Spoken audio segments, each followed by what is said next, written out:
श्रावस्ती बुद्ध विहार लोकार्पण सोहळा संपन्न। नमस्कार, तेजस न्यूज मध्ये आपले स्वागत आहे।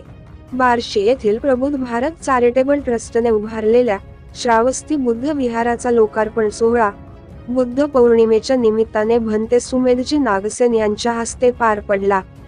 या कार्यक्रमाला माजी मंत्री दिलीपरावजी सोपल, मानसोपचार तज्ञ डॉक्टर कृष्णा मस्तूर, प्राचार्य चंद्रकांत मोरे उपस्थित होते।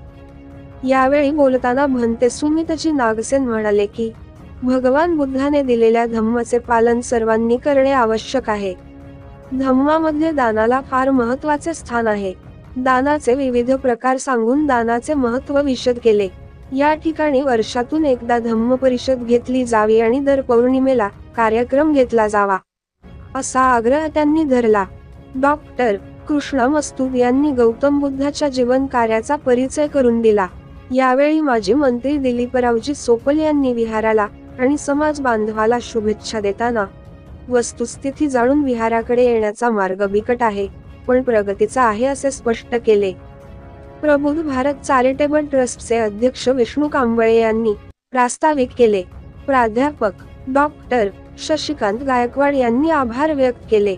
कार्यक्रमाचे सूत्रसंचालन प्राध्यापक डी मस्के यांनी केले। कार्यक्रमाला प्राचार्य चंद्रकांत मोरे, प्रबुद्ध भारत चॅरिटेबल ट्रस्टचे सचिव प्राध्यापक डॉक्टर आर.बी. भोसले, उपसचिव प्राध्यापक अशोक वाघमारे, उपाध्यक्ष प्राध्यापक टी.एस. गायकवाड, तसेच सदस्य प्रा.टी.एस. मोरे, विक्रम सुनावसे, कदम, सुनील कांबळे, तसेच पुरोगामी विचारवंतचे अध्यक्ष रमेश गवळी, प्राध्यापक जे.पी. गायकवाड, बौद्धाचार्य दीपक कांबळे, भीमा मस्के, नागनाथ सोनवणे, संतोष केदारे, राम कसबे, महादेव कांबळे, दत्ता शिंदे, सुनील मांजरे, तसेच नालंदा बुद्ध विहाराच्या अध्यक्षा सुक्षला खुने, तसेच बार्शीतील शिक्षक, अधिकारी, समाज बांधव मोठ्या संख्येने उपस्थित राहून धम्म देसना ग्रहण केली।